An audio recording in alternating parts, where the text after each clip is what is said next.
Welcome to the Waves of Change podcast, where we aim to inspire the listener to awaken to their purpose and take the action required to live life on their own terms. My name is Darragh, confidence and mindset coach, speaker, entrepreneur and humanitarian.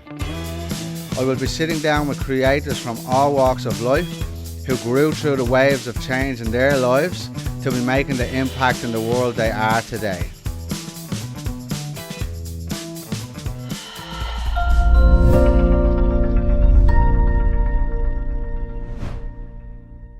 Alex, how are you?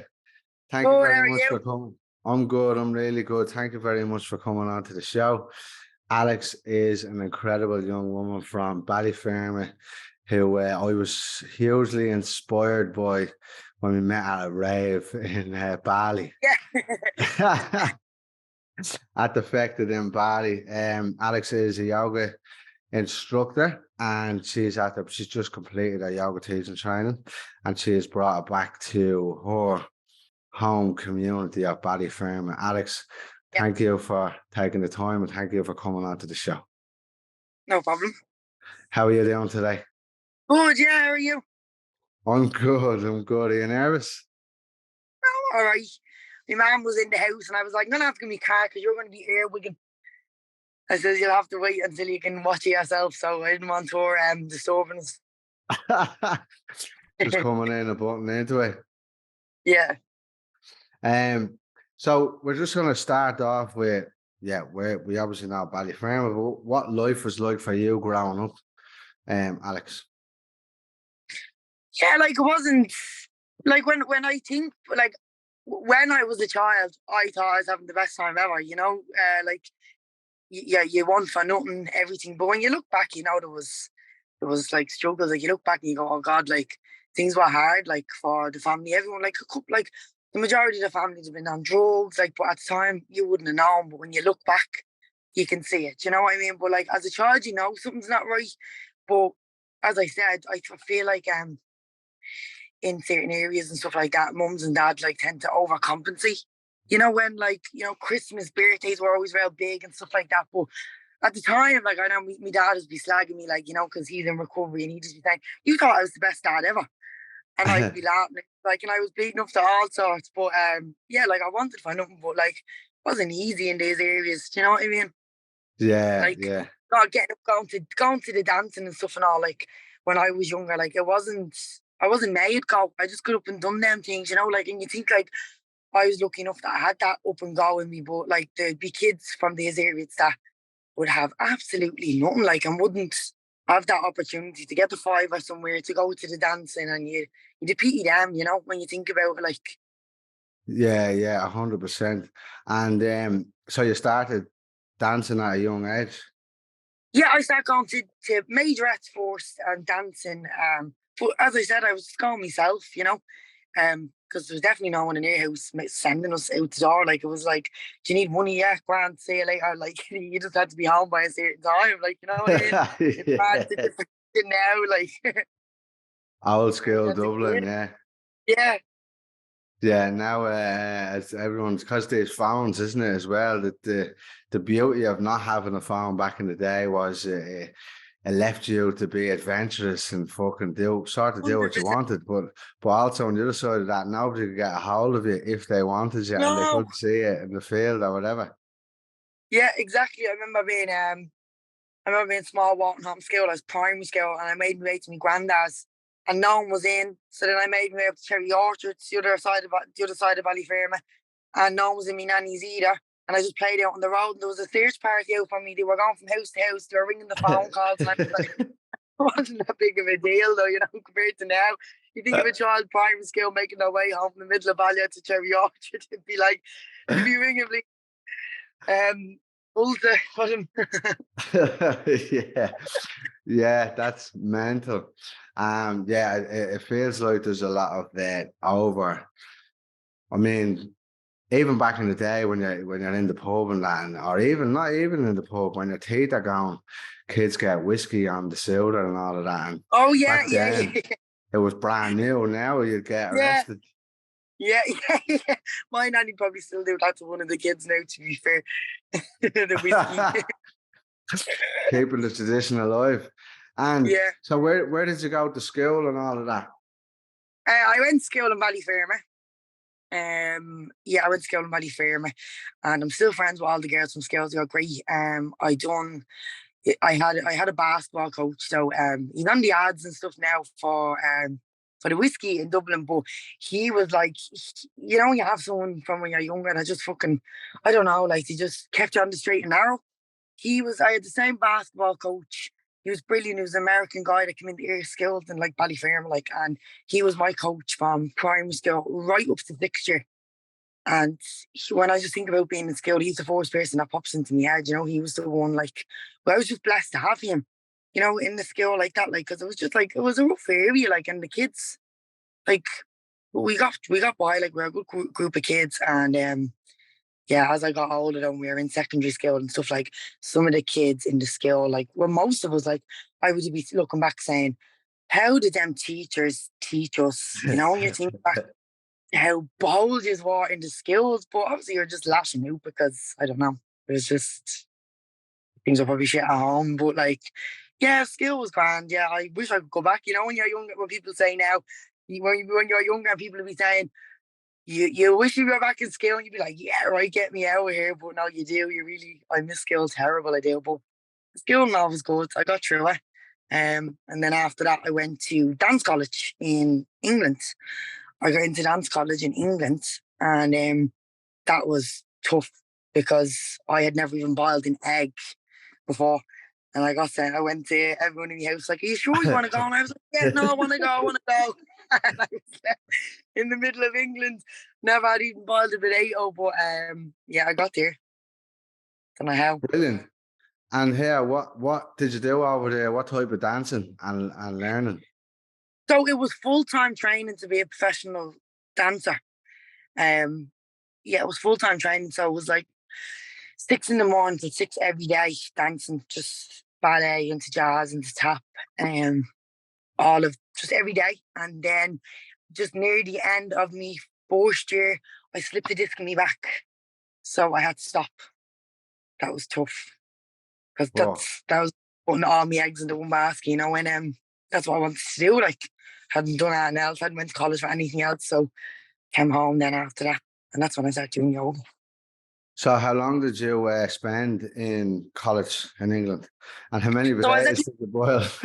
yeah, not many. I was actually doing 2 years in Dublin first in a dance course in Inchicore.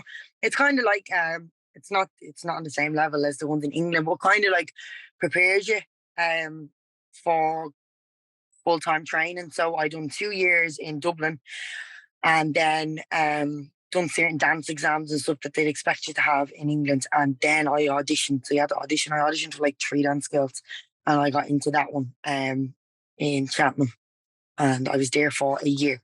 I had to stop then because of my back. Sure. What happened to your back?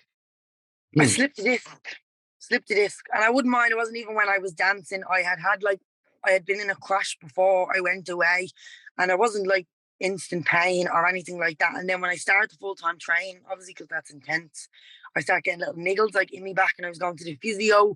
And then one morning I was just sitting on the sofa having my coffee, waiting to get up, and I got up and I felt like someone shot me in the back. Like, it didn't happen while I was dancing. I just stood up off the sofa and I just Oh, went. Yeah, I was crippled, and then I tried to keep going. I was dancing. I danced for one day, be in bed for two, dance, bed, and then I went to a no. specialist. Yeah, I went to like a specialist. He was like what did he do? He was the England rugby team physio fella, and I went to him in England, and he was just like, "Oh, look, for such a short career, you'd be crazy to do further damage, like, you know, because dancing, like, realistically, like, if you get a job, you're probably only dancing until you're 30, like, in a professional show." He was like, for such a short career, you could be doing a lot of damage on your back, so it's back Mm, in. yeah, that's incredible. I have a client who is she was accepted. She's from Ireland, up the north, but she was accepted into the Royal Ballet School in England. I think it's in Oh, yeah. London. It was Yeah. major, like major. She was telling me the depths and the levels and the scholarship and how much it's worth and all that. It's like, for A lot of fuck's pressure. sake. Yeah, especially, like, if you, Like the thing is, if you don't like it, and the thing is with the dancing as well, it's like it doesn't matter. People are spending a lot of money or it's putting all these years into. It's not as easy just say, I'm gonna just change job. You know what I mean? So a lot Yeah, of people yeah, just skip it out. Like it's terrible. It's not great for the mental health. There's a lot of documentaries on the ballet skills and stuff, and yeah. it's not That's good for heavy. mental health. She was telling me about her nails, her toenails, and the scholarship itself was worth like 300,000 pounds sterling a year, Yeah, and then and there's a lot of the broken disorders as bones in well. your feet. Yeah, getting her nails, like her toenails pulled out and all that. It was heavy, heavy metal. What people see on the surface is the fancy stuff and the glamour and the look of her, Yeah, we the life. had a teacher that trained with the Royal Ballet as well, and she said, because in the 90s, the eating, the sort like they wouldn't have known what they know now. You know the way like dance, they say dance is the only sport, like was one of the only sports that people would just dance to train. You know, like football players, they wouldn't just play football all day. They don't Yeah, like yeah, training, they're working on the muscles and stuff. Dancing wouldn't. That's only in the last like 10 years or so, like that. There actually people are like training physically. Dancing would have just been in a studio, dance, dance, dance, dance, dance, and a lot of eating disorders and stuff. You know, like he was saying that what they used to do is they used to get cotton wool and dip it into Coke and just have it in their mouths or something. So they weren't eating, but they were getting something into them. I think I heard about that before. Yeah, it's like a sugar. Yeah, I they spilled some sugar. soak it in Coke and they'd have it so it'd feel like they're eating something, and then at the end they just spit the cotton wool out. Like, Fucking hell, that is yeah. mad. So yeah, so there's still a lot of that now with the training, like girls with eating disorders and stuff like that. But I think they're getting better now, like, like having like nutritionists in the college and speaking like that. Yeah, Mm, but that girl had it all now, the one that you had on.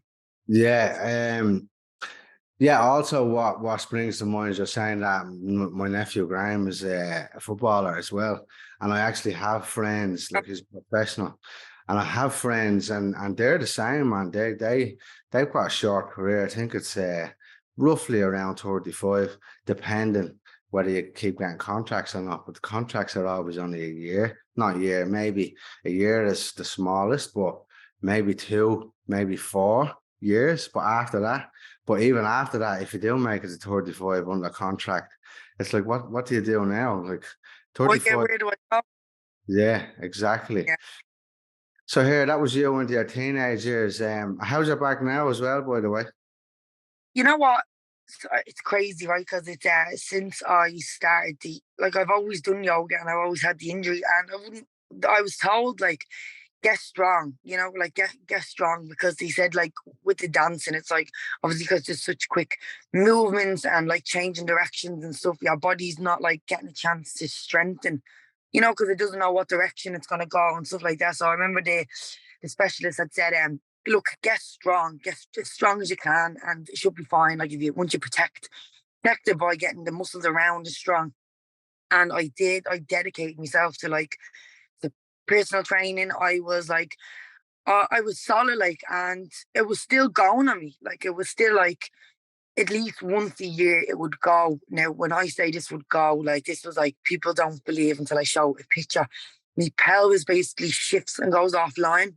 Oh, So complete shift, like, and one hip is up higher than the other, and I'm like, my whole like upper half of my body is like slanted, and like to stand, it like takes the breath down, because everything's in the wrong, like everything's just getting dragged. Basically, they say like they think the disc is bulging, so they think it hits a nerve, and my muscle contracts away from it.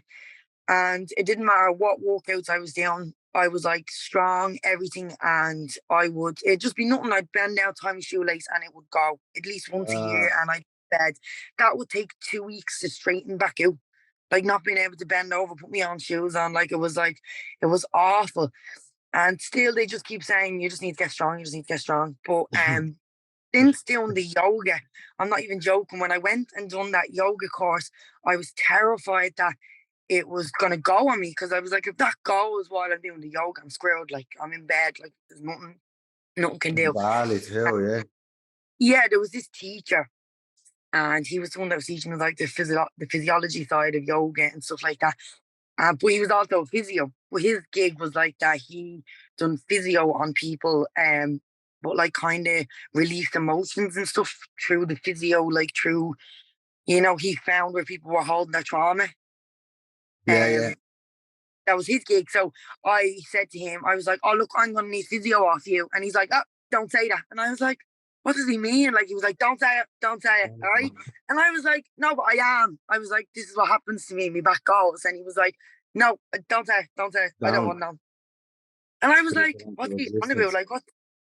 I need me physio, like, And it just, now I still get pain if I'm standing, but it has not went.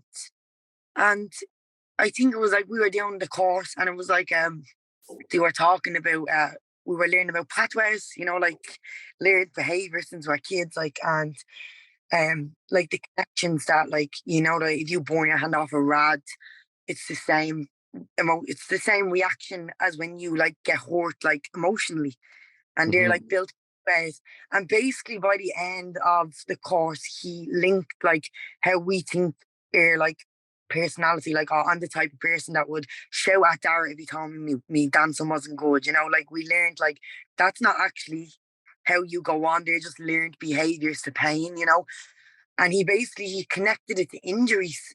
And I was like, what is going on? And he was like, he made the connection. And I was like, about like recurring injuries, like, and like chronic pain, like, and it's about basically like just, it's also learned behaviors, because you can't be the way I was saying, I'm the type of person that would say to Darragh, "Oh, I would hate you if you said something bad about me," right? Oh, that's my personality. Basically, if you can't be a certain way because of your injury, it's gonna go straight to your emotional pain. Like if you can't be that. It was like, describe yourself, and I was like, "Oh, I like to get up and go. I like to be on the, like, I don't like being out of action." And he was like, "Well, there you go. Like that's because you've an injury. Yes. That's gone straight to your trigger." Like, and I was like, "What the hell?" And I don't know. I just connected a few dots, and I haven't had the injury since. Like, Yeah, amazing. I've just two things here. where- I'm just laughing. I would hate you. I've obviously lived abroad for so long that it annoys me up to hear the Irish slang again. but he I was would like, hate you. Man, yeah, she'll kill me. on the board, and it was like the type of person, like basically what you think you are. Like if you walk into a situation where someone, like, I don't know, someone shouting at you for nothing, how you react, and you think, "Oh, that's the person I am," and it's not the person you are. They are learned behaviors, because you haven't got enough space to say in the situation, right? How does that make me feel? Like, you know what I mean? You think that that's the way you are. But, oh, I'm the type of person. When you meet people like that, and they're like, "I'm the type of person that says it how it is," and da da da. No, you're not. They're just learned behaviors from shit when you're a kid. Like, This is exactly it. This is what I work with all of my clients. It's this is yeah, how I support them to reverse the trauma that triggers the yeah, fucking life out of them. And it's called reprogramming the subconscious mind. They're yeah. neurological pathways in the brain. Have to So when learn. people are continuously saying, "Well, I'm angry," or "I just get triggered and I'm angry," or "I'm sad and I cry," whatever it is, what we do is you figure out, it's always, you go to the inner child, you go figure out where that learned behavior came from. As you said, where's the trigger point? What was the first time you experienced this trigger? And then you go, right, do you agree with that trigger now? So that learned behavior that you were talking about, then you challenge it. You go, right, so this is when it started. And now you've ran with the story that that's who you are and that's how you live all the time. So the more you've reaffirmed that over the years, that's reaffirming your learned behavior. So Yeah, you're downloading, that's how you are. But now you've got two, right? From not being triggered and to now. Now you've got a choice. Is when you're triggered, is that how you want to live? Or now that you're consciously aware what the trigger is, yeah, what do you choose from here?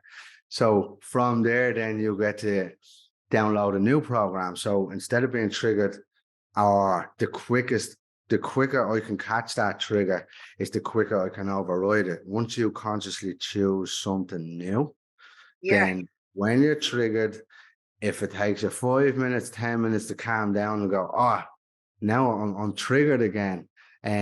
But this is what I chose when I was like sober, conscious. when I was conscious, I chose this one instead of I am always sad and Yeah, always crying. No, I'm exactly. happy and empowered. I can choose my own thoughts and my own emotions. So the more you play with that, that becomes your new default. And then instead of The new feeling sad pathway. all the time. Yeah. This is literally what I do with my clients all the time. I was like, I wasn't expect. Obviously, I was just going to learn about. I was just like, I'm a good dance teacher. I'll be a good yoga teacher as well. I might as well just learn yoga. And I've always done yoga for the physical benefits, like because of my injury. Yeah. And I don't know if I was just in the wrong setting or I don't know. I just go in, do yoga class, leave, and it was just for the body. That was purely it. Like, and when I went to the course then, and I was learning all these things and about the pathways and stuff, and I was like, oh my goodness, like we should be learning this in bloody school, like. Fucking huge statement. And we haven't even got to the yoga conversation yet, but I Yeah, love that you're after mentioning that. Um, since we're here, we might as well dive into it. Yeah, you yeah, said it should be learned and taught in school. This is why I was when you said I'm just after finishing my yoga teaching training. I'm going back. I met Alex defected in Bali. It was yeah, deadly. It was a great night. It was yeah. lashing. We Great were night. loving it. It was lashing. We were loving it. And this is why I'm so blown away by that. Because that statement you just mentioned there, it should be taught in school. Can you talk about why that is your belief? Because like exactly what I said, that we think, and especially from areas like people, kids are growing up with a chip on their shoulder, or if they haven't got this, they haven't got that, or kids are as wild. Like it's like they slag. They see if someone's mum or dad isn't doing well, they be getting slagged, and then they grow up with this chip on their shoulder, and it's like, oh, I have to be the same way, or I react this way because it like exactly what I'm saying. Like he was speaking about one of our teachers, like they done this like experiment where it was like they put like people in groups of threes, and like one person was to be left out, but they didn't know they were going to be left out, and it was like the other two are throwing the ball back and forth to each other, and they leave, say, me out, and that girl ran out crying, screaming, crying, like, and she didn't know why she was crying. It was probably like, oh, she probably Abandonment. had someone thought they're leaving me out or whatever. But it turned out she was taken out of our mum and dad's bed when she was two because another sibling came along. Now, like, if you do that to your child, you don't think you're causing them any sort of trauma because you have to. You can't have two kids in the bed together. You know what I mean? Like, someone's going to roll over. But, like, that was a learned pathway as towards a child, that when something hurts, I cry, I run away, I cry. Like, and I think, like, when it comes to like the meditating and the wellness and stuff, it's just about like creating enough space that when an emotion does come up, that we can sit with it and be like, right, what is that? Why am I feeling it? And not just run out and cry. Hmm. Yeah, And it's 100%. like we don't have enough space. Like it's like our minds are so like, I don't know, we just get like, as you know, the way like they say, like, I don't know, you only see someone that gets so angry if they black out. Like that's a definition of someone that has absolutely no space. Like they just come around, they're like, I'm about to punch in the wall. What happened? Like, Yeah. and yeah, I just feel like that the opportunity, that when I learned about that, like I remember the teacher saying, like, basically imagine like if you have your space in front of you and a bee comes in and starts like buzzing around, like, yeah, grand, I can deal with one bee. Two bees come in, right? It's getting a little bit hectic in here. Three bees, next of all, they start stinging you. And next of all you can think about is the bees. You know what I mean? Like it's like that Uh-huh. is your mind. Like, and if you don't have enough space by meditating or just being like, yeah, just by meditating or being a little bit more present, you're not able to deal with them bees that come into the situation. You know what I mean? That's when you start like, Yeah, you know what I 100%. mean? I hear you and understand it. And I never knew that. I always thought, I don't know. For years I thought meditating, when I'd be feeling like shit or something would be going on, I'd be like, meditate, because that's what you're supposed to do. You're supposed to meditate and make you feel better. And I'd sit and I thought I was meditating, but all I was doing was just sitting there and like karate chopping the thoughts out of my head. It was like that came into my head. I was like, no, I'm not to Awesome. think, I have to meditate. But I wasn't even meditating. I was just sitting and doing nothing, like, you know what I mean? And I thought, well, 1 minute, I try to do a minute, I try to do 2 minutes, I try to do 3 minutes, I'd be like, right. And then when I went away and I learned that, like, meditating is actually, it's not about sitting and doing absolutely nothing. It's about sitting and letting, don't let the head, like, get rid of the thoughts out of the head, but letting feelings arise and sitting with them. And Uh-huh. that's how you figure out them pathways, like if a feeling arises and you sit and you go, what is it? Why do I feel like that? Where is it coming from? And just feeling it. I used to sit and feel nothing because Mm-hmm. I'd be going through something and I'd be sitting, I'd be going, don't want to feel that pain, don't want to think those thoughts, but I'm going to feel better. How are you going to feel better? Like, you're not doing that. And so, yeah, I think the kids should learn about, like, learning how to control the emotions by sitting and letting things come and dealing with them. You know what I mean? Like, no, like I used to be like, when I first heard um that girl getting put out of her man and dad's bed, I'm like, how the hell am I supposed to figure out where these things came from? I'm like, you'd never, I can't remember it when I was two, you know what I mean? But Uh-huh. it's not, things come up when you're sitting and feeling and you're like, right, what is that? Like, you know what I mean? And sit with it and be curious about it and don't judge it. And before you know it, like, people are probably going to think, oh, that's a little bit like airy fairy, like, but it's, you have to, like, Exactly. And just for the people who do, I've got two things here. For the people who think it's early 30, this is one of my biggest quotes. It's the body remembers what the mind forgets. So yeah, you might think you can't remember things from the age of two, but your body fucking does, and it never 100%. forgets. And those are the feelings that would have brought up abandonment for that lady that was, put out of bed at the age of two. This is the thing for anyone listening who has kids, and likes to mollycoddle them or whatever X, Y, and Z, give them all the stuff and the material stuff. You're not avoiding traumatizing your child. It's not all wrong. No, But the smallest thing, it's partly the child and partly the actions, depending on like what. It's obviously, if it's deeper abuse, then it's obviously the parents or the caregiver's fault. But children make up stories about, she would have said, well, why I've been left last? Why am I the one getting taken out of bed? Why isn't that other kid getting taken out of bed? yeah, And then the kid downloads the program that I'm not good enough, I'm not loved, they hate me, whatever. But again, it comes back to that reaffirming that throughout the life. And the more you reaffirm certain beliefs, the deeper you believe them. And that's it, easily triggered. I was abandoned. Well, my trauma was abandonment in my childhood. So that was the same for me when I grew up. And anybody not excluded me, but may have forgotten about me or excluded me, all of my shit came. It was like, what the yeah. fuck? Did my friends not like me? Buying people drink at the bar and all. Just, getting everyone a drink, like, I know yeah, exactly what you're on about, yeah. just getting But everyone a it's like drink. hard because I never made the connections. Like, obviously, like, my mom was on drugs, my dad was on drugs, but they're both in recovery, doing brilliant, and I think it's the best thing ever. But I'm able to speak about them things, about, like, from when you're a kid, that other people would never have seen. And I'm Uh-huh. able to speak like it's grand. It's like, yeah, it's nothing. But then again, you look, when I was learning about this whole thing of your personality, and I'm going, so none of the things are actually my personality. They're actually just, it's just shit that I'm able to talk about as if it's nothing. But yet, I would be the first person to stand and say, what you on? Or like, I'm the first person to react to shit. Uh-huh. You know what I mean? And when I was looking at, and he had it drawn on the board, and it was like all these personality things, and they were all like going straight into like childhood stuff. And I was like, oh my God, it's me. The whole board's me. I was like, I was like, who am I? Who is Alex? Because that's who I thought I was. You know what I mean? Yeah, So, amazing. and the first thing And is getting curious about it, isn't it? Like, I'm nowhere near where, like, figuring shit out, but it's, the first step is being aware and getting curious and going, right, it's like, and just looking at certain behaviors.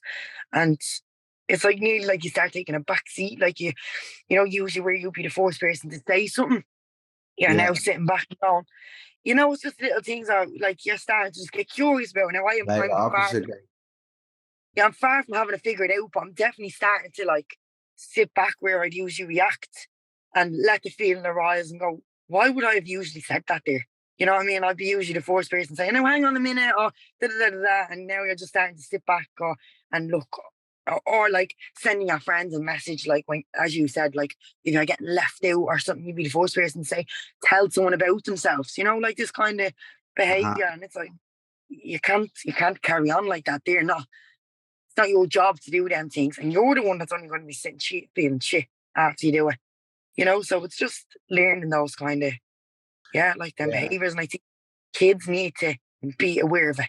They need to be aware that how we act and react are just like I don't know. They need to learn about wellness and meditation just so that they have the space, especially with the pressure in Ireland on these stupid exams.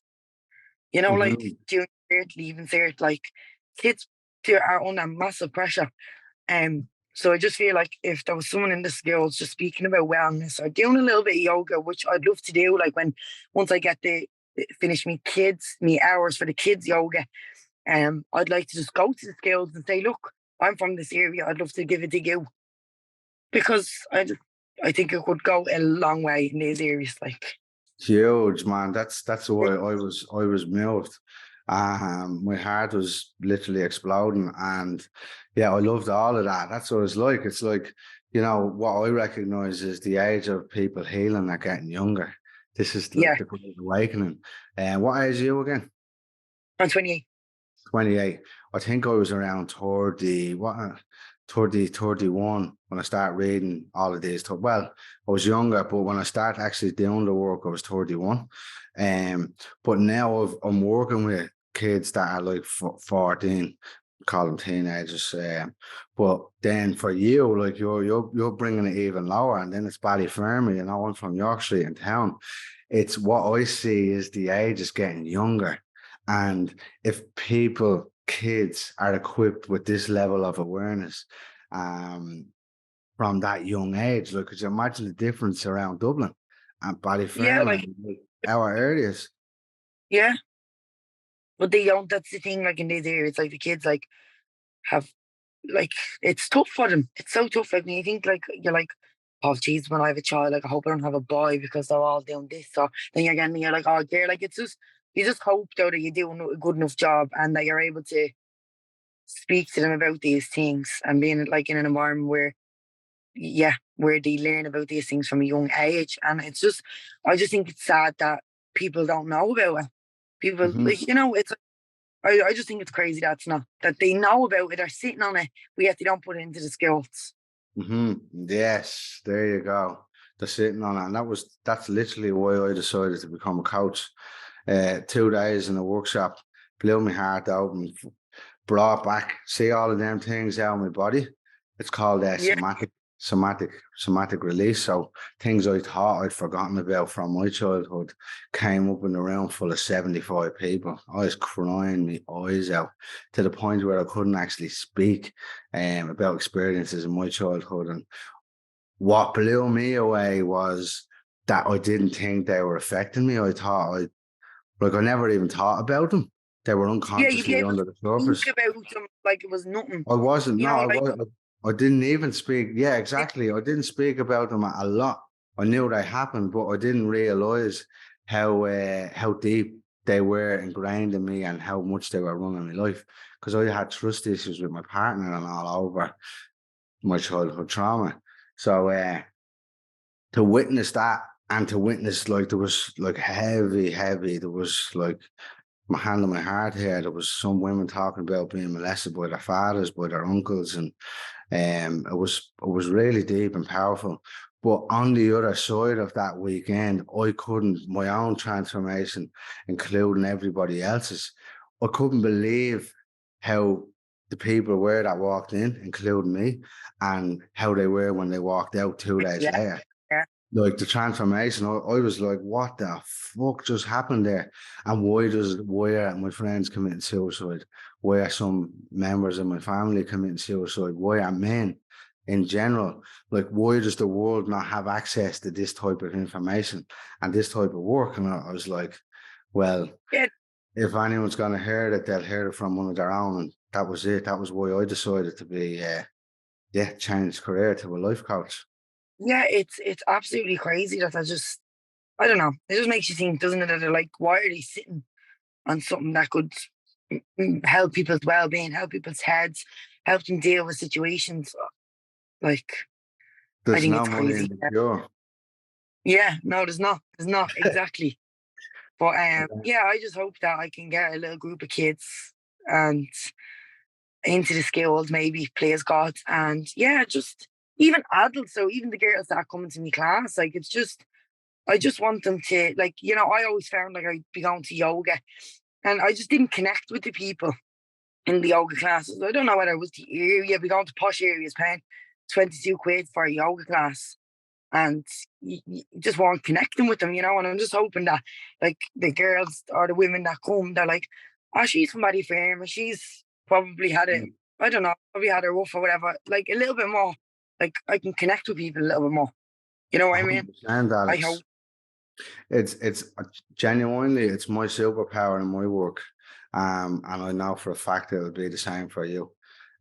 Nobody, no, like obviously everybody in our area speaks our language, but again, as you said, that for you to go to I think you said a posh community and pay €22, and these people are spiritual and whatever, but for you to be in your own area and be teaching, this is like, again, coming back to you, teaching the ancient yoga philosophies, but breaking it down. That's what I do, is I break down spirituality and that language to what I And make it understand. more accessible. So exactly, because I can't understand it until I break it down into how I speak.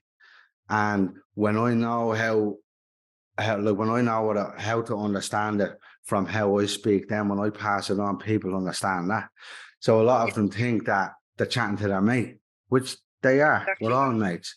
So for you, like, it's 100%, 100%. Yeah, exactly. Like making it more accessible for them and making them like helping them see the benefits of giving themselves that hour and like just creating enough space and awareness as we were saying, that when something does come up that we sit with and we deal with and there's how we react and how we go on, and there's things that I think like we're from areas where it's like everyone has such big personalities and it's like, oh, she do this, he do that, that's the way they go on, and it's like it's all bullshit, like, you know what I mean, like Exactly. Not stories. it's you're putting your shit on other people, like, you know what I mean, like the way you're reacting and stuff.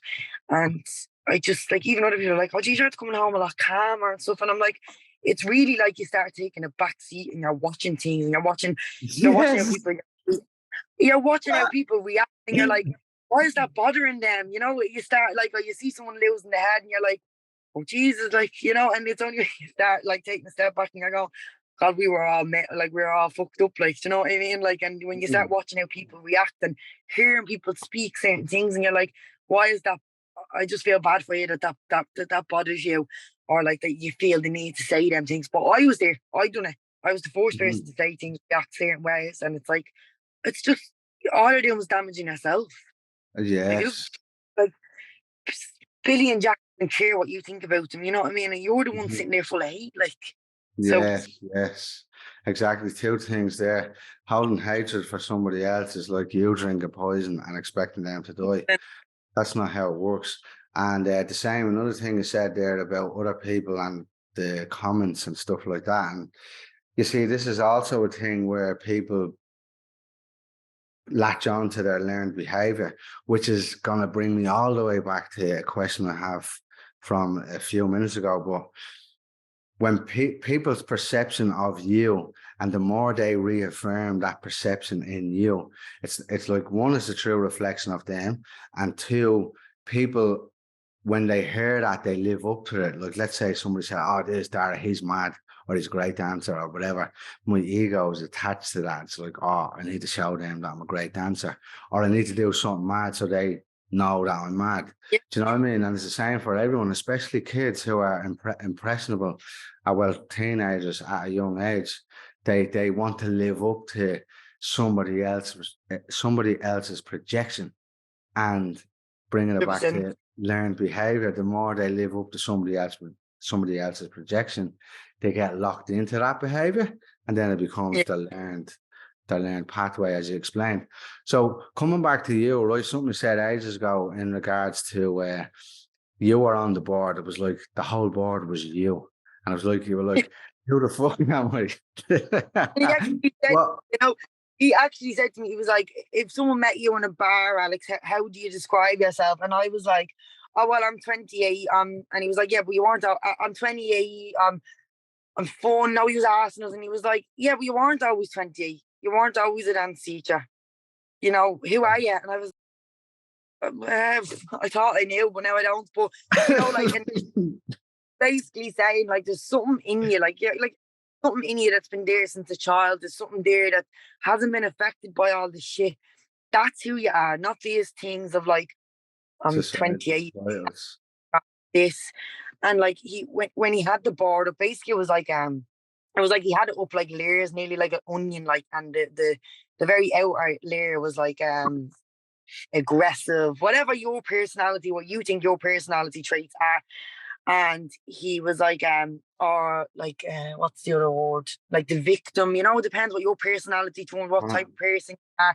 And you're doing them things to stop going straight into whatever your trauma is, your pain. And I was like to him, no, I couldn't make the connection with the injury. And I was like, I don't understand, like, why the chronic injury, the recurring injury. I'm doing everything, da da da. And he was like, so on the outer layer was aggressor. So that was like, so say like an injury, like, so the injury. He was like, that, because you have an aggressor, an injury, it bypasses all the things you think you are. So like, I like thinking that I get up and I go, or I'm never sad, I'm always happy, you know, all these learned behaviors. He was like, your aggressor, which is an injury, bypasses all of them things that you have built your personality. So the type of person I am, I like to get up on the go. I don't like being sad. I like being bubbly. All these things that I think I am. He was like, your injury bypasses all them and sends you to bed, and you're stuck in bed, and it brings up all your shit. Do you know what I mean? Like, because you don't get to, like, who I thought I was. And I was like, and I was standing there, and he like, and I was smiling, and he was like, you know, when you're trying to hold back the tears, and he was like, why are you smiling? And I was like, I don't know. And he's like, are you happy? And I was like, no. And he was like, why are you smiling? That's a learned behavior, because I don't want to be sad, and I'm standing there smiling even though I want to burst into tears. And he was like to me, he was like, are you happy right now? And I was like, no. And he's like, then why are you smiling? I didn't even realize I was smiling. And that was another thing on the board, was like, you know, being happy, smiling. You know, he was talking about people that, you know, he had a girl that came into him during a class and said, oh, me mum's at the dying, but she was smiling, saying like, oh, like, look, I have to go. And he was like, why are you smiling? Like, your man's at the dying. You know, these are learned behaviors that you don't want. People pleasing. I didn't want him to know I was sad, so I was standing there like with a smile on my face, and he was like, why are you smiling? Like, you're not happy right now, you're talking about that upsets you. And I was like, trying not to smile. And I was like, I don't know why I'm smiling. He was like, well, there you go. Like, these are all learned behaviors. Like, like, because I don't want to. That was how I made the connection to the injury. I don't want to be sad for some reason. I still have to figure that out. And he was like, well, there you go. Because of your injury, you're not able to stand and smile and be all right for people. So go straight to your trauma. Like, and I was like, oh, now it's starting to make sense. And I swear, since I've done that, I haven't, like, obviously my back is still sore, but I feel like because I'm able to sit with things now, the injury isn't coming up as bad as it was. And it's weird. It just makes you think, you're like, what else do you do to yourself? Yes, Like, huge. Huge, yeah. And I'm fair play to you. I didn't want to be in bed for 2 weeks, knowing it. Like, I couldn't even, like, when my back would go, my dad had to come up and put my socks on my feet. Like I hardly wanted that. But somehow my body kept doing it. And it was obviously because I was just like putting a lid on other shit. You know? Yes. Just thank you for that. And I admire your courage to push through, and your vulnerability as well. They say vulnerability is our superpower. But also, what was I about to say to you there? My fault for rambling. What? No, I was just cutting myself off. Yeah, back. It's not the load that breaks us down, it's the way that we carry it. So Yeah. this is the thing. It's like the the analogy I use with all of my clients is you've got a river. So if you have a river with no obstacles in it whatsoever, and this is another thing, it's great for anyone who's listening who struggles with their mental health or with their mind, and they're always too far up, clogged up in their mind. There's a guy called Alan Watts. He's an ancient philosopher, but he has a 10-minute clip I give to all my clients to study, and it's called Their Mind. So for anyone who's listening, there you go. And then my analogy is you've got a river, right? And if you've got a clear flowing river and you individually start adding rocks into the river, what happens to the river? Changes its flow. It gets a little bit, it's not. Exactly. Change its flow, becomes turbulent, right? So the more rocks you in, the rocks are a metaphor for trauma. So the more trauma that you add in, the more turbulent the river becomes. So that's the same with our body. We are, I think, 80% water. Our body needs flow, and we need energy, and we need, we need all of that good stuff in order to be in alignment and healthy and happy and all of those things. But the more traumas that go into our body as we grow up, because in one, our communities, two, in society, we're told to, for me, men, man up, and for women to, just get on with it. We store these traumas and we think we release them by drinking alcohol or taking drugs or whatever it is, trying to run away from ourselves, basically. But the reality is the trauma stays there. It doesn't go anywhere. And the more of them that get stuck in there, it's like it's not the load that breaks it down, it's the way that you carry it. So it's coming out one way or the other. It's coming out through anger, rage, alcohol, drug abuse, or it's coming out in disease like cancer, all of those type of things. So coming back to you and the mindfulness, not the mindfulness, the yoga and meditation, this is the thing. The more of those things you do, the less weight you'll have to carry. And your physical your physical, what you're feeling energetically in your back is a testament and a direct result of that. Yeah, and it's exactly what you're saying. Like, I'm trying to get people in, like, for the physical side of it, and people to be texting saying, like, it's crazy that people know so little about it. Like, I was the exact same. But people text and say, "Oh, I'm not flexible. Like, will I be all right in your class?" And I'm like, it's not about being flexible. Get in, get on the mat, and give yourself the hour, give your head the hour. Like, you know what I mean? Because we're like, I just, people like are just constantly up in their heads. Like, and I remember one of the teachers was talking a story, and I never understood why. Like, I am one of them people that I would be constantly like in my head. That was just me my whole life, and I just thought that was normal. And he spoke about it. It's like a little story basically about a little boy in India, and this story just connected with me. I don't know why, but basically he had absolutely nothing. Long story short, and he was saving all his money to get a tin of milk, and when he got his tin of milk, he started thinking about what he was going to do with his tin of milk. He was going to buy 2 cows with his tin of milk. He's going to keep getting tins of milk, and then he would have enough money to buy a cow. Then when he got a cow, he'd have enough money to sell milk, get another cow. Then eventually he would have a house because of all the money from his milk, from his cows.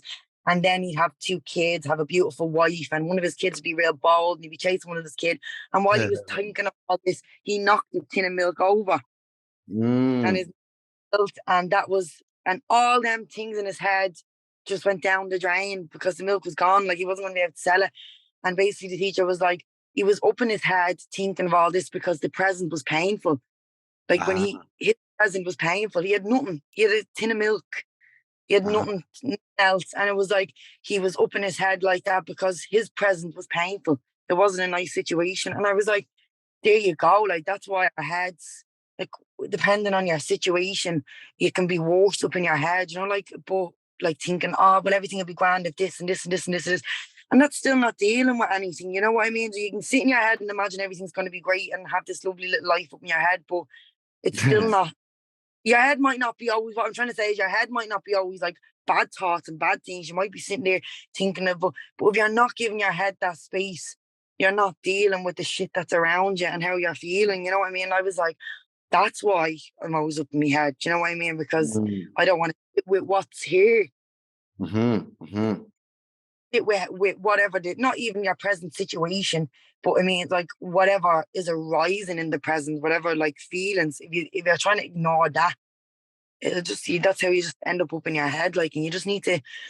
I don't know. I was just always afraid of me feelings, and it wasn't until I was like, and the reason I was afraid of them was because I was linking thoughts with them that had absolutely nothing to do with it. You know what I mean? Yeah. Like I was linked, like because I was I'd be letting my head run away. I was linking them thoughts and my situation to how I was feeling, and it actually isn't even anything to do with it. Your head has nothing to do with, again, because they're the learned behaviours from when you're a child, and they're them feelings, like you're saying, the body remembers. So they're actually nothing to do with thoughts in your head. You just have to sit there with them. They come up and you go, oh, that's why I do that. You're not actually going to see people are afraid that shit that they don't want to deal with is going to come up, but actually just sitting with it, it just stops. It just starts the new pattern, as you were saying about how reacting, me saying, I take a back seat now and I look at things, and I'm not sitting there crying about shit that happened. I'm now changing how I react and I feel in certain situations. And that's all like I think we need to be doing. Like, and that's what I want to do with the kids, because it's like, let them not react and not be reactive. And it's not for them to sit and go, what did my ma do to me when I was a child? Did she take me out of the bedroom? Did she do this? It's not for them to sit and be like that. It's just for them to create enough space that they can deal with these situations and their feelings. Like, and this again, kids are brought up to, I'm not to cry, I'm not to do this. And I think that's like the way and that was that thing of me. Don't cry. That was me sitting, that was me going, I smile even though I was wanted to cry, you know what I mean? Because you're told, don't cry, you're all right, you're a tough cookie, you know, these comments, like, yeah. And that's the funny thing as well, like with our parents and everyone else, like for everybody, even me, man, I had to check in because Fia was in the doctors a few weeks ago, and now, when she's doing certain things, I'm like, well, look did you enjoy yourself when you were in the doctors the last time? Because she split her head open. And I've just caught myself, I always say that to keep her safe from falling off the bike or whatever. But then on just the last few days, I'm sort of thinking, well, if I keep saying that and something does happen that she needs to go to the hospital or the doctors or whatever, she'll be fucking terrified. So I need to be aware of that and be conscious that, and it's the same for everybody. It's like, even though you mean really good, it's like you're not traumatizing them on purpose, but even though you mean really good, it's what the story is that you're downloading for them, that they create this, not agenda, this learned behavior of fear. Yeah, and when you create the space for yourself then as well, you're not going to put your shit on your kids. You're not going Exactly. to, like, when you haven't got enough space, like I don't know what, I haven't got kids, but I'm saying, like, I'm pretty sure that if you haven't got enough space in your head and something's happening and someone's texting you, the telly's on, the first thing you're gonna shout at your child. You're gonna say something that you did. Yeah. You're gonna react the same way, and then you're gonna say sorry because you feel bad. Like, I'm not saying that's what happens, but I know I have a little sister. There's a 22-year gap, and I know what it's like to lose the head, and it's like, if we don't create enough space, you're just passing it on. Yes, I love it. Well done, man. But when I think about some of your teachers, like when you're a kid and you think about some of your teachers, there was clearly teachers in the school that shouldn't have been in the school. That definitely weren't aware their thoughts. You think of how teachers react and stuff as well to how your behaviour was in school, and you're like, again, they don't know either, but it's passing shit on. You know what I mean? I'm just laughing. Two things. One, I'm laughing with you. The second one is like, could you imagine being a school teacher in the school in the middle of Ballyfermot? We used to love I do talk stories to me that God loved them. They needed they all needed all the space and awareness for us, because we were a group we were just an all girls school, and oh my God, we were terrorists. We were like, our day was just around causing havoc to them poor teachers, like, you know what I mean? But again, yeah, God love them, Fair but play to them. yeah, fair play to them. But I don't know. I just think even if like in situations like that, teaching kids and stuff, you have this like I don't know. They're dependent on you. Like it's like you Mm, don't want to shit on, and you probably don't even realize you're doing it. You know what I mean? Like you think it's all exactly. right. Like they say you're not to do it. I don't know. I just feel like everyone could do it. Like so, why not just Yeah, give it a try? 100%. This is another thing that I would like what I speak about in a lot of my content is unplug from society and your life for long enough to have a reset. And that can start with 5 minutes in nature with the phone, leave the phone in the car. It can start with a walk, but leaving the phone, the music, the podcast, even sitting in nature without the book. So anything that distracts your mind and just fucking be with yourself. So over what's stimulated. We're so overstimulated. Overstimulated. Yeah, that's the Like, we're thing. Everybody is distracted from everything: emails, mhm. phones, social media, work, home, traffic, everything. If you look everywhere, you've got billboards that basically every bit of advertisement, the news is sold through fear. Advertisement like makeup products, clothes, everything, cars, they're all sold through fear. You will only be good enough when you have this product. And when people are locked in that for so long, that's the norm. But not realizing why they're walking around at an 8 out of 10 for fucking, like on hyperventilate or hyper aware or, ready to react at a moment's notice. It's like when you I pull a see what you're. string back long enough and you touch it, it's just gonna snap. Yeah, it's like pushing shit down, like isn't it? And it's just kind of it has to come out. Even though you were saying about the buying stuff and all, like I used to be so like the teacher also. He was brilliant, but he brought like loads of stuff up. Like he was asking about like people like are you the type to buy like do you buy lots of shoes or things like that? And I was Yeah. like, oh my God, that's me. I've got 100 pairs of shoes sitting in boxes and stuff like. And my Mhm. dad used to always like he used to always say to me, "Do you want to come to a meeting?" Like he'd go to like his and I'd be like, Alex, why would I go? man. Yeah, SSS, yeah, like SHS.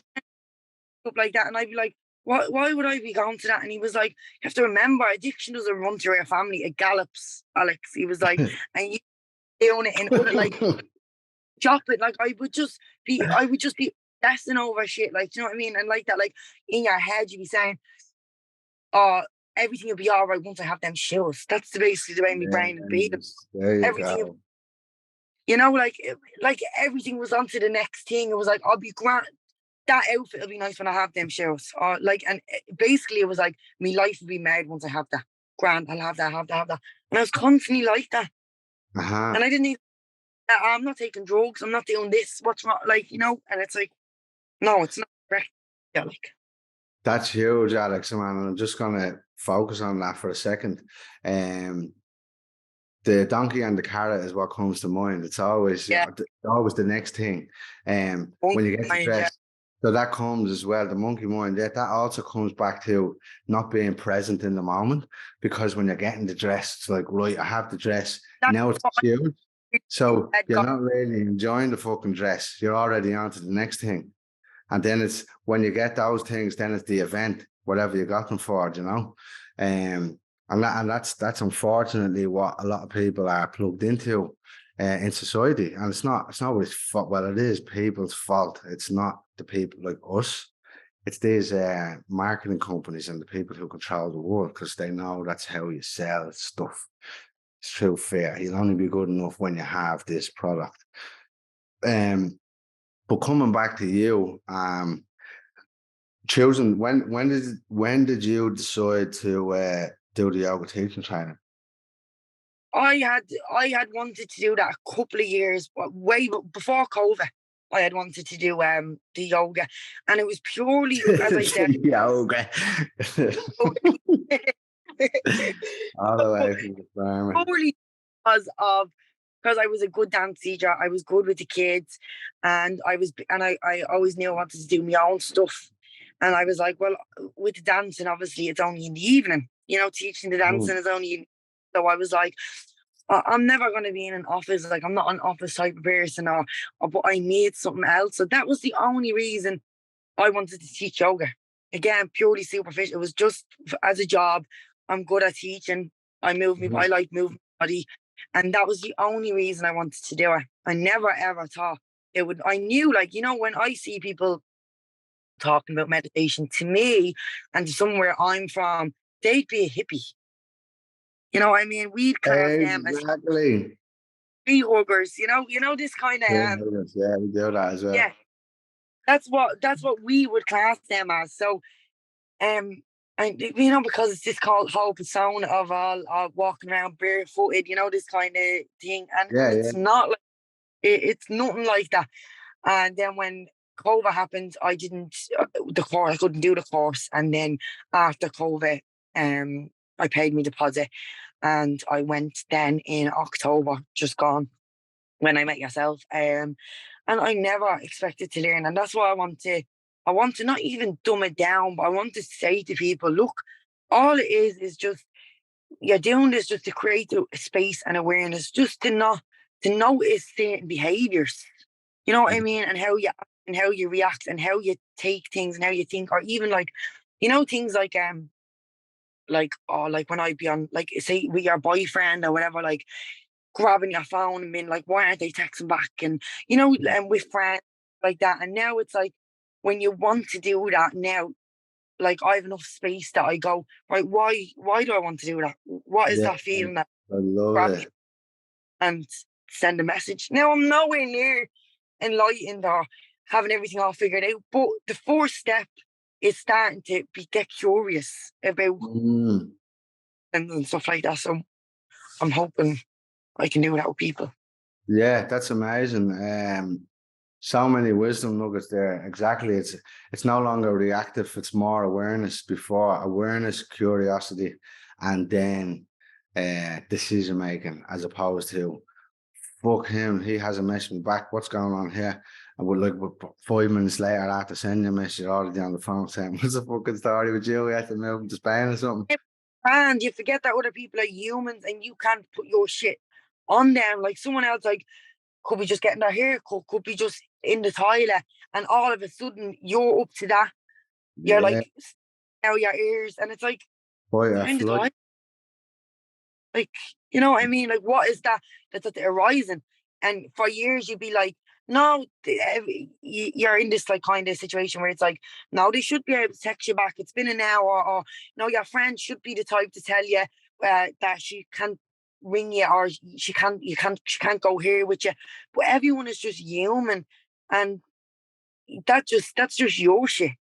You know what I Uh, mean? Like that 10 minutes of someone not texting you back because they're having a shower. And next of all, you have all this role play going out in your head that they don't like me. They don't. And you're like, and next of all, the person just picks up the phone and says, oh, I was in the bathroom. And all that's gone. And you forget about it.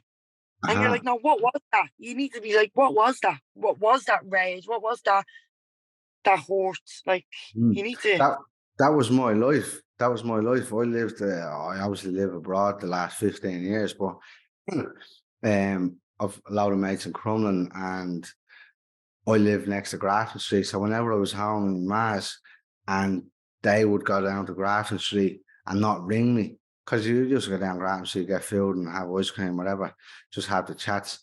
Um, where would you used to go to? Honest to goodness.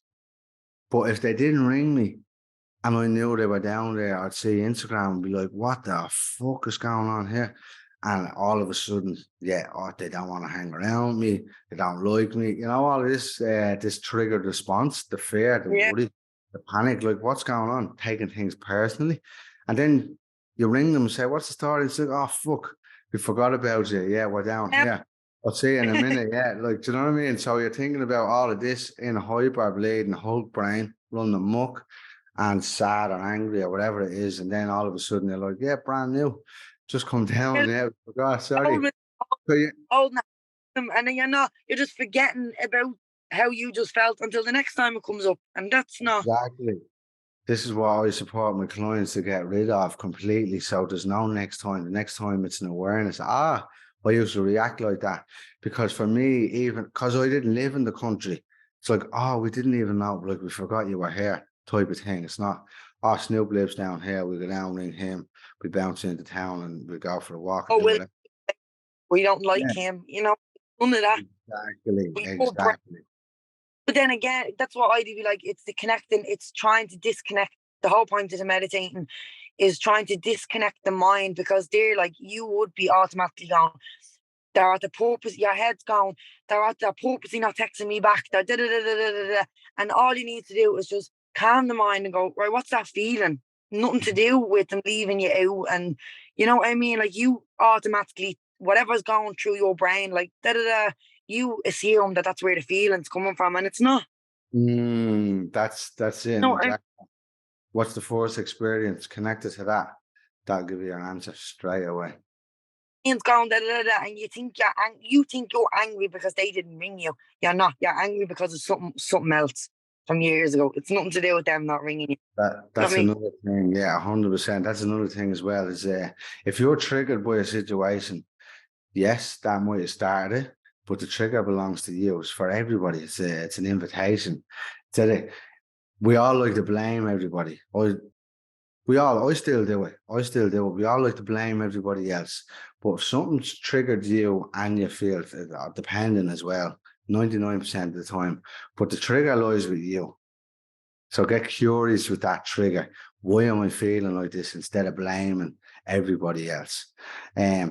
Alex, what are your plans? I think we covered it, but what more are your plans? Do you want to bring yoga to younger generations? I want Around to open. I want to get. My love is teaching the kids. Like, I've started. Obviously, I've come home and I'm teaching. Like, at the minute, it's just adults. Because as I said, I'm waiting on a hall and stuff to be free. For me to get in with the kids. But I'm hoping to have me dance classes and put me out, link the yoga in with the kids. So when I have me, I'm hopefully gonna yoga will be weekly with the kids, and then I'd love to get down to the schools as well. Hopefully. uh-huh. Brilliant. And just with that, right? I remember you saying a few minutes ago that a lot of people were like, "Oh, I'm not bendy, I'm not flexible, and will it be for me?" Blah blah blah.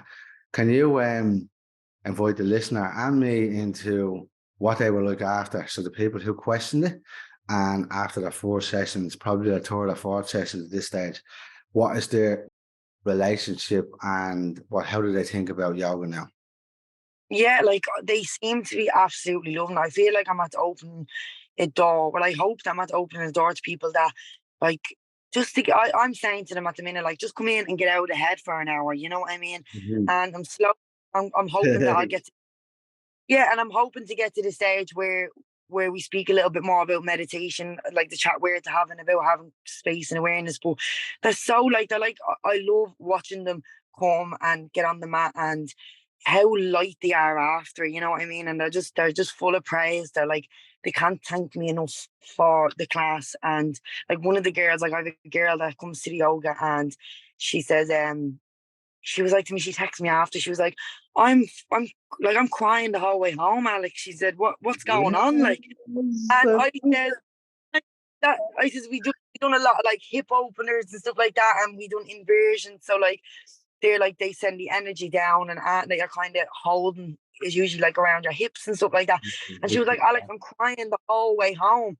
And I was like, well, it's working. She says, it's working. I says, it's working. I says, we will be getting into all that, and we'll be speaking about that. Obviously, I haven't, because a lot of them have never done anything, no meditation, no nothing, like.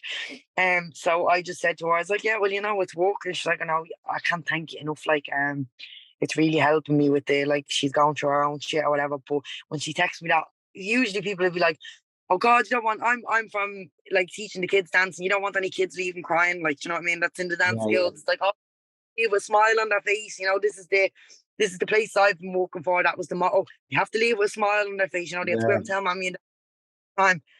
Not realistic, but, like, you have to exactly. coming in here to work, and they're trying to get better, and what, all these things. But anyway, I was like, usually you'd be like, you don't want people on crying, but I was like, Yeah. no, that's what you want. You want feelings to arise. You don't want to be blocking shit down. So I was happy with that feedback from her. So I'm hoping everyone goes home crying every week. Yes. Well, this is it. It's true what they say. You've got to feel it to heal it. And that's it, man. When you feel the emotion, allow it to come through. And you don't Yeah, even label it, just fucking let it happen. Like she said, I don't know why I'm crying, what I'm crying. Exactly. Your soul knows, and your soul is delivering what needs to come out of your system. Let it happen instead of trying to control it and drinking alcohol or whatever. Do you know, or yeah, trying to hide it from if you're with somebody in the car or you're going back to exactly. your relationship or your family home and trying to hide it. Fuck hiding it. Let it out. It doesn't matter who sees or witnesses it. All that matters is coming out of your system. That's like letting the load off, not the load off. Yeah, when that people make a connection with that, the ball, like the penny drops, because I found no matter how many like people told me things about meditation stuff, and it just never connected to me. And that Mm-hmm. teacher I was talking about, he was just real like, I don't know, he was just real normal, and he was just real like he like literally just spoon fed us and said, "Look, this is how simple it is. This, feel, get curious," and he was just so straightforward and so simple with how he said it. And for some reason, it connected with me. And I'm like, I want people to connect and be like, that's all I have to do. You know what I mean? Like he told this story about he had been meditating and doing yoga and stuff, and he surfed. Um and he was out surfing and he fell, and he like under the water he hurt his hip really bad, like it was gushing, and he was on the sitting on his, and he said when he's sitting on his board, all of a sudden he got this feeling of he couldn't wait to get home to show his girlfriend that he hurt himself. And Right.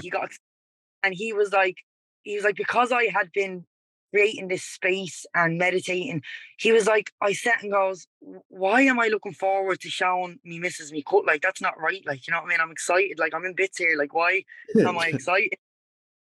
And he says, because I had the awareness and I was making that space. He says, I sat with the feeling. He says, and then it turned out, like he said, his mum was always really busy, and the only time she would be home, when he would be sick, she'd call her whole day off, and he would get all the attention.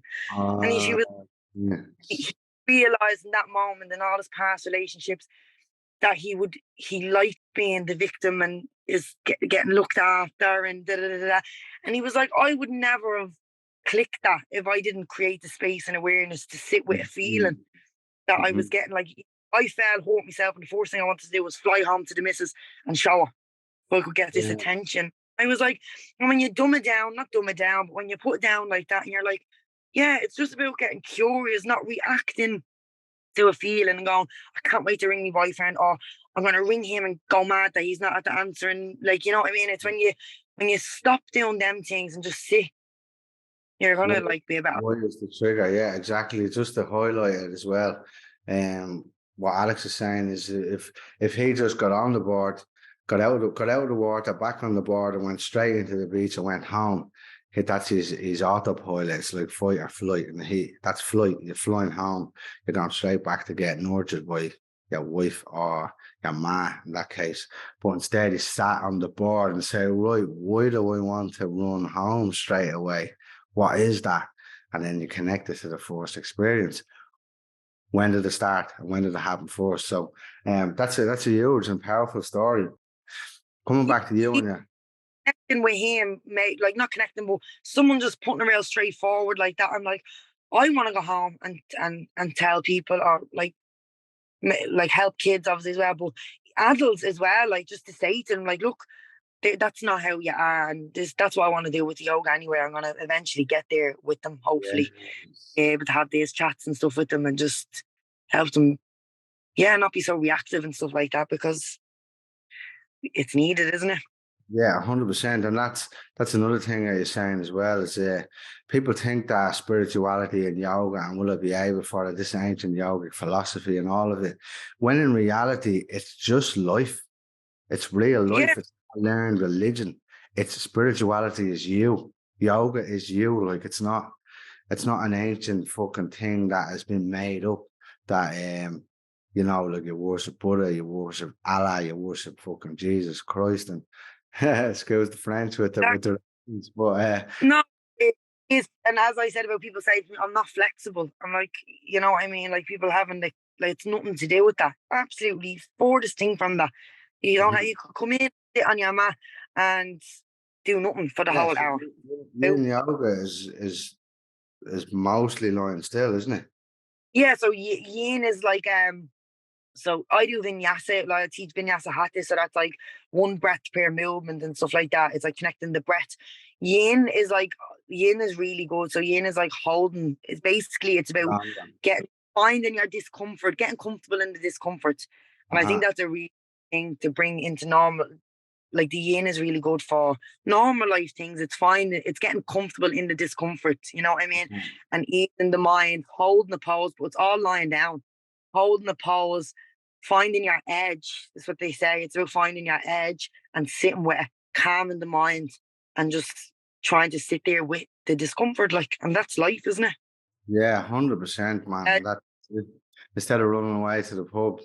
yeah. Um, I know, like loads of us, like I used to go partying for fucking days on end. We're in the middle of arguments and whatever. I usually use arguments as an excuse to go on the session. And then you turn into that person. Oh yeah, Darragh, he's a deadly party. He's always at the sessions, and you're like, no, that's not who you Hmm. are. Like, find Exactly. other shit, and you just think that this is me because I'm a good buzz. Like, So for you, do you speak of that ancient yogic philosophy in your classes, or do you just yeah. do them? So no, yeah, yeah, no. I speak like I always tell them I'd be like, I'm not just doing these poses because they look nice. You know what I mean? They're around years, and I'd always say to them at the start of class, like when they're setting their intention, like I always say, try stick with it and try remind yourself that these poses are here to help us. They're not just here because I think they look nice. You know what I Mhm. mean? And at the minute, we're just trying to connect the breath, and we've started a little bit of breath work because obviously, as I said, a lot of them like have never done anything like that. So Mhm. we're gonna get into now. Like I'm gonna start speaking a little bit more about the meditating and yeah, Mhm.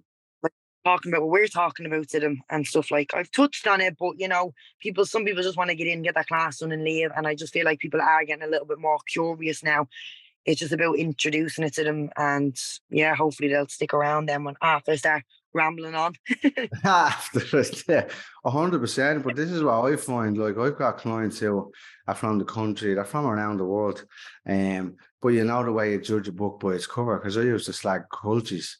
You see them in Yeah, the Gaelic jersey or whatever, or the Gaelic shorts in a nightclub. I'm like, what the fuck yeah, are you wearing? Do you know what I mean? In my mind, I'm like, yeah, look at him, throwing stick. And but now I work with a lot of people from different upbringings and whatever. But what I find is the level of wisdom that we all have is it's like breathtaking. So when people who are first like, oh, I can't stretch or I can't bend or whatever it is, but the more you open up and you break down the linguistics of yogic philosophy, they'll awaken to their own wisdom, and you'll yeah. start to learn from them as well. Yeah, exactly. And then it's like that. Like I never thought for a second, and it's mad. Like it's only been such short space time. When I was leaving Dublin at the end of September, I thought I had a chronic injury. I thought I was just gonna, like, and it's like I never thought for a second I would learn what I learned, and Mhm. it's like not even learn. Like obviously you learn stuff, and you only take away about 10% of what you learn. Like I can't say word for word all the things that I've learned. I need to keep refreshing it, but it's as I said, it's just about getting curious and someone opening that door to you and you saying, oh God, like, and just noticing things. And it's mad that people will go their whole life living in that, like what you were saying, that kind of fight or flight kind of, you Mm. know, go their whole life and not even realize that's not, they don't have to live like that. They don't have to be in that kind of reactive kind of thing. Like, it's just, I never thought I'd learn them things. Like, I genuinely thought I was going to be just coming home, teaching yoga and that's it. And it just blew my mind. So I'm like, I just feel like everyone should know about it. It's Mhm. there Fair for play. there- it's there for everyone to learn. I just feel like it's who teaches you. So Uh-huh. you have to someone like I was going to yoga and it gets to the bit, shavasana where you're lying on your back and Yeah. you're doing nothing. And I'd be like peeping, be Yes, like, yeah, oh, you know what I mean? Like never. I'm not in the humor today. Like I never. It's just, and I see people doing it in my class on their phone.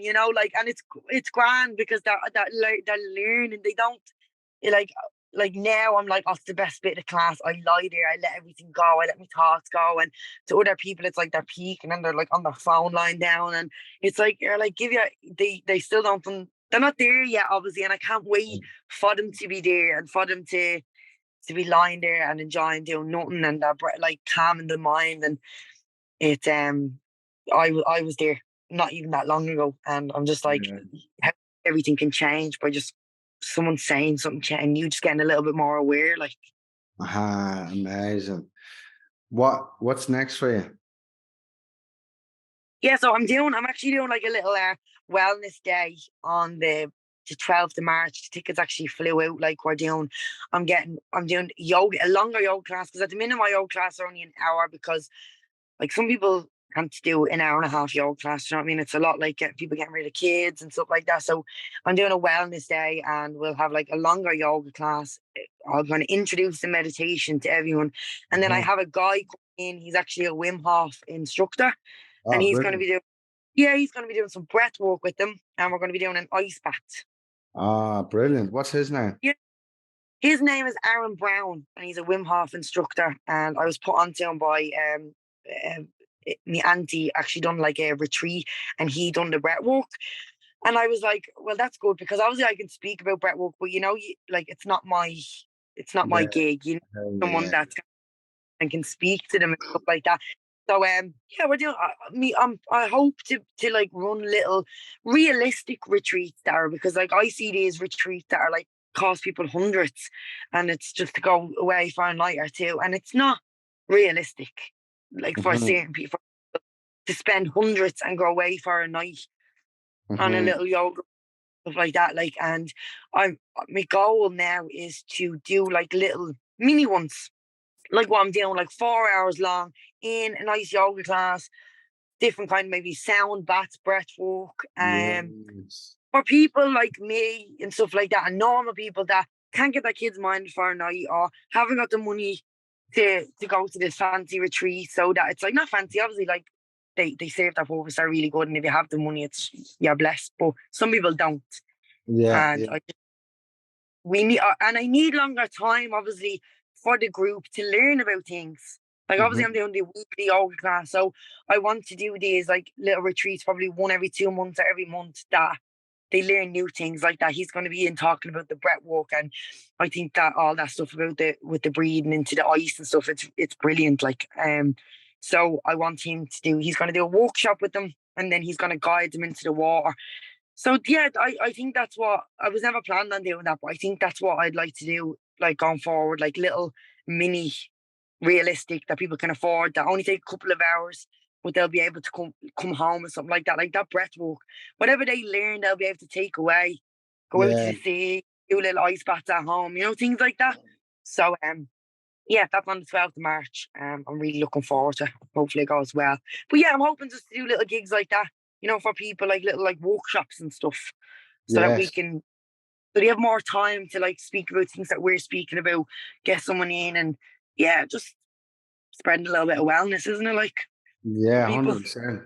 Would you ever introduce, I don't know if it's common in yoga stuff, but would you ever introduce like a sharing circle where at the end people can share what their experience has That, been during the. this is why I want these little days. Now, this one I'm doing the breath work, but I want them to change. I want them to be able, someone to pay for their couple of hours, and they get to do different things like that. Because obviously, a weekly class being an hour and a half, there's only so much you can do in the hour, and people want to come in, get their yoga class done. You don't want to all of a sudden be changing it to today we're going to be sitting in a circle. You know what I mean? People are there to get their yoga done. So I want to do these Sunday retreats once a month where we can do things like that.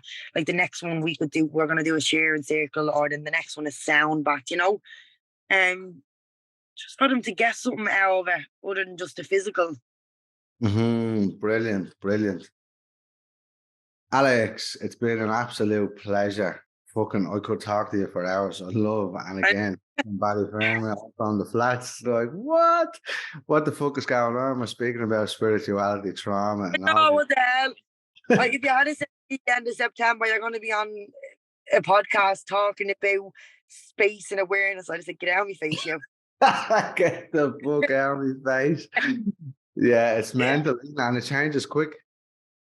Really does. It really does. And that's what I want to do, Yeah. hopefully. Last question before I finish off. Well, what has been the reaction from the people who come to your yoga and the wider community, even the people that haven't made it to the yoga yet? Like, Speaking of like, which, the mothers of the children that you haven't taught yoga yet, like what has been the general reception to yoga? yeah, like I'm shocked. Like I am real bad with, what's the thing that people get, like imposter syndrome, where they're Yeah, like, I should be doing this. Like I do constantly feel like I need to be on a course or doing something just to prove to myself that again, that's shit that I need to deal with. But I wasn't expecting people to be enjoying it the way they're enjoying it. Like it's the same faces since the first day. Like people coming back like the last like month, and everybody is just real. Like I don't know. I'm just I don't know. I find it hard to not brag about myself, but like say nice things. But I am shocked how much people are enjoying it. They really are. there you So go. There's your work. Where do yeah, you where do you block yourself from celebrating yourself? I don't know. Again, there the things I have to, but I do that. Like I downplay things. Yeah, it's all right, it's all right. Like I know I do that. I'm aware I do that. But yeah, I don't know. I find it hard to put things into words. Like like I don't know. I find that's what I find hard. But it's going really well, and people are enjoying it, and I'm just delighted that people are. It's the same faces. I was so worried that it would fall flat on its face. There again, that's that thing, the fear, like of what people are going to think, because you're putting your name out there. But I'm happy so far. Everyone seems to be really enjoying it, and then as well, like people are like this girl sent me this. I never met her. She followed me on Instagram, and she like does like has her own little business. Like it's called Personal Lovely, and personalized things. And I got a message, and she was like, "I just want to send you a gift because I'm at following your journey." And I was like, "What journey? What have I done?" Like I like, like it just goes to show people are noticing. You know what I mean? Because this girl, I never met her, lovely girl. She sent me a message. She's like, "I followed your journey since you went to Bali." She's like, and you should. She's like, and I just want to send you a little gift. And I was like, that is so nice. And that when she said that to me about me journey, I was like, oh, people are noticing. People. Yes.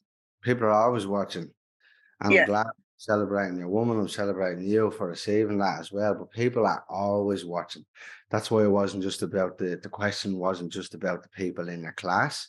It's for everybody because the whole fucking community, the whole of Ballyfermot, I'm sure, are watching. Just watch the numbers on you. Same for me. Like I've the other day is like 2,500 views on one of the videos I done, and a woman sent me a private message. I'm like, right, thank you for that very much. And it's like, no, men have sent me a message, but there's 2,500 views on it.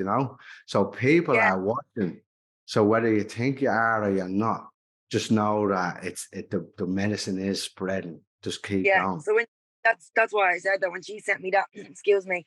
That's when I was like, oh, it's getting out there. People are noticing, people are appreciating, and yeah, so Deadly. excited about. Alex, where can people find you? Yoga with Alex on Instagram, Yoga with Alex on Instagram. and And hopefully the dance classes and stuff will be following if anyone's listening and have little kiddos that want to yeah, get a little bit active and listen to me rambling about wellness. as humble as they come, I swear to God, it's fucking true from class area. Listen to me rambling, cups of tea on the kettle on the whole lot, coffee if you want it, but more water. We do water and cacao. Don't forget the cacao. Alex, final question. It's been a pleasure to have you on. But last question: what does the waves of change mean to you?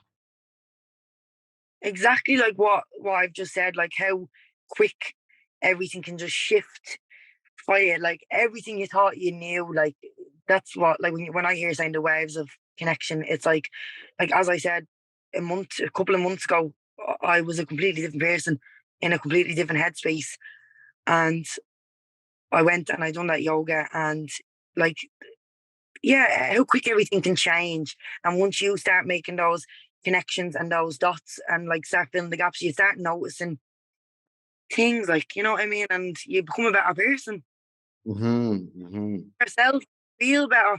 It's like this whole weight gets lifted off you. You know what I mean? It's like, I don't know, you just, your head, the fuzzy head just goes. And I just feel like when, as you said, like, what's the waves of connection mean? That's what it means for me, you know, connecting those dots and changing, let everything change for yourself, you know?